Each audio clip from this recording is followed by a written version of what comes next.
Yes, children, in today's class, let us start with try these on page 85 on the topic data handling. The very first question is find the mode of this data. When data is given to us, we have to find the mode. So there are two ways to find the mode. एक तो हम mode निकालते हैं table बना के और दूसरा हम मोड निकालते हैं नंबर्स को असेंडिंग ऑर्डर में अरेंज करके। तो यहाँ दो पार्ट्स दिए हुए हैं। ये वाला फर्स्ट पार्ट मैं टेबल बना के आपको एक्सप्लेन कर दूँगी और ये वाला पार्ट मैं आपको असेंडिंग ऑर्डर से बता दूँगी। ठीक है, तो अभी हम ये स्टार्ट करते हैं। ठीक है, तो सबसे पहले हम यहाँ पे जो नंबर्स दिए हैं वो लिख लेते हैं। देखो, एक तो ज़ीरो है, उसके बाद वन तो है नहीं तो वन लिखेंगे नहीं, फिर टू है, फिर थ्री है, फिर फोर है, फाइव है और सिक्स है। ठीक है, तो हम यहाँ नंबर्स लिख लेते हैं। Zero, two, three, four, five और सिक्स। ठीक, अब हम देखते हैं इनको टैली मार्क्स लगाते हैं। जैसे टू लिखा है तो हम टू के सामने हमने एक टैली मार्क लगा दिया, सिक्स, सिक्स के सामने लगा दिया, फिर फाइव यहाँ लगा दिया, देन थ्री, थ्री के सामने लगा दिया, फिर ज़ीरो, ज़ीरो के सामने लगा दिया, फिर थ्री के सामने, फिर फोर के सामने, फिर थ्री के सामने, फिर टू के सामने, फिर फोर के सामने, फिर फाइव के सामने, फिर टू के सामने, फिर फोर के सामने। अब ज़ीरो कितनी बार है? वन बारी, तो हमने यहाँ लिख दिया वन।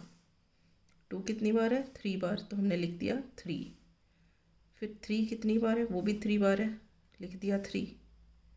फोर कितनी बार है? वो भी थ्री बारी है। फाइव कितनी बार है? टू बारी है। और सिक्स वन बारी है। ठीक, तो अब हम क्या ऑब्जर्व करते हैं? जो इनमें हाईएस्ट नंबर है वो क्या है? थ्री है। इसका मतलब क्या है कि टू, थ्री और फोर तीनों थ्री बार एग्जिस्ट करते हैं, which is maximum number of times. तो क्या हो गया? मोड ऑफ द डेटा हो गया टू, थ्री एंड फोर। तो हम यहाँ लिखेंगे mode of data is two, three and four. मगर क्यों? Because they exist maximum number of times, maximum number of times. ये टू, थ्री, फोर है जो maximum number of times occur कर रहे हैं। मैक्सिमम नंबर ऑफ टाइम्स क्या है? थ्री, थ्री टाइम्स है। So mode of the data is two, three and four. ठीक है, अब हम ये सेकेंड पार्ट करते हैं। सेकेंड पार्ट किस तरीके से? मैंने आपको बोला था असेंडिंग ऑर्डर में अरेंज करना है। इन नंबर्स को हम असेंडिंग ऑर्डर में अरेंज कर दें। और असेंडिंग क्या होता है? छोटे से बड़ा। तो सबसे छोटा नंबर हमें जो दिख रहा है वो है टू। हम यहाँ लिखते हैं अरेंजिंग इन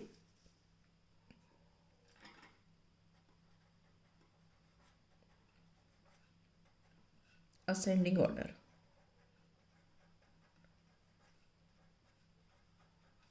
वी गेट, करते हैं हम इसको। सबसे छोटा कौन सा है? It is two. उसके बाद 10, उसके बाद देखो 12। ठीक है, 12 के बाद 14 है। अब देखो 14 यहाँ भी है, यहाँ यहाँ बहुत जगह 14 है। तो हम काउंट कर लेते हैं कितने 14 हैं। 1, 2, 3, 4, 5, 6, 6 बार 14 है। तो हम 6 बार 14 लिख देते हैं। 1, 2, 3, 4, 5 और 6। ठीक है, अब 14 के बाद कौन सा नंबर दिख रहा है हमको? 16 दिख रहा है। तो हम कितनी बार है 16? वन और टू टाइम्स है 16। तो यहाँ पे हम लिखते हैं 16 एंड 16। और 16 के बाद क्या है? 18। तो हमने क्या किया? हमने सारे नंबर्स को अरेंज कर दिया असेंडिंग ऑर्डर में। अब आप यहाँ देखो, आप क्या ऑब्जर्व कर रहे हो? ये जो 14 है, ये मैक्सिमम नंबर ऑफ टाइम्स दिख रहा है हमको, 6 टाइम्स। है ना. तो mode of this data is 14. So we will write here mode of the above data is 14 because it exists maximum number of times.